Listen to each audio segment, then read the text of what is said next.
Okay, think about this for a second. In a full-blown crisis, how do you possibly get a life or death message across in like under 90 seconds?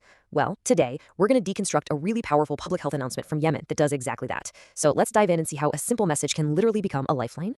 So the message kicks off with this one single line. And notice what's not here. There are no stats, no complicated medical jargon. Nope. It's just a universal truth that right away tells you how high the stakes are. This isn't just about some disease, you know? It's about protecting the most vulnerable people. It creates this instant, powerful, emotional connection. All right, so they've got you emotionally hooked. And right then, the script puts a name to the danger that's lurking in Yemen. This isn't some vague, abstract threat anymore. It has a name.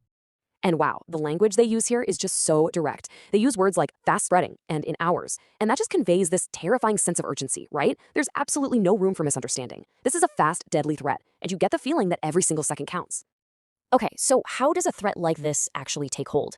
Well, this is where the message gets really smart. It starts explaining the exact conditions that let cholera just thrive. And it's framed in a way that shows this isn't some random accident, but the result of a very specific environment.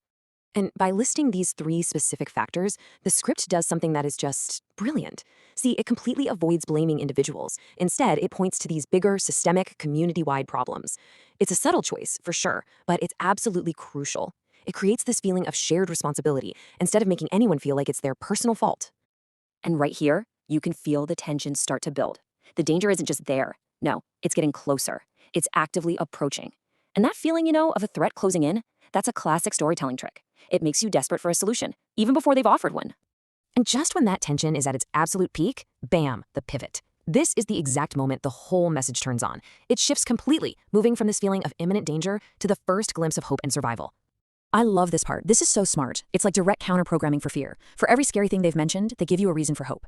You've got a fast-spreading disease? Hey, treatment exists. It can take a life in hours, but hope also exists. It's a hidden threat? Guess what? Survival starts with a few simple steps. This completely flips the script from feeling helpless to feeling empowered. Okay, so you've given people hope, but what's the next step? You have to make that hope actionable, right?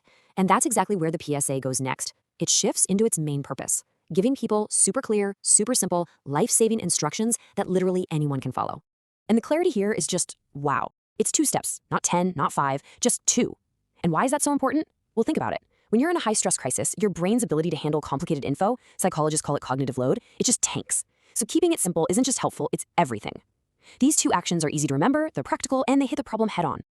And then they boil those 2 actions down into this perfect, unforgettable slogan. It's short, it's got a great rhythm, and it's so easy to pass along to someone else. You've got one part about prevention, and the other part about literally saving a life. It's just a brilliantly crafted little summary of the whole message. But here's the thing. The message doesn't just stop at medical advice. Not at all. The ending actually elevates this whole thing from a simple health tip into this really profound statement about community, our responsibilities, and even human rights. This is such a powerful way to reframe the situation. I mean, instead of letting the crisis just be a tragedy, the script turns it into an opportunity. It's presented as a chance for the whole community to learn something new, to adapt, and actually become stronger. It takes a huge negative and makes it a catalyst for positive change. It's amazing. And get this, they anchor the entire message in the universal language of human rights. Isn't that an interesting move? Suddenly, this isn't just about staying healthy, it's about defending a basic, fundamental right. And that adds this deep moral and emotional weight to everything.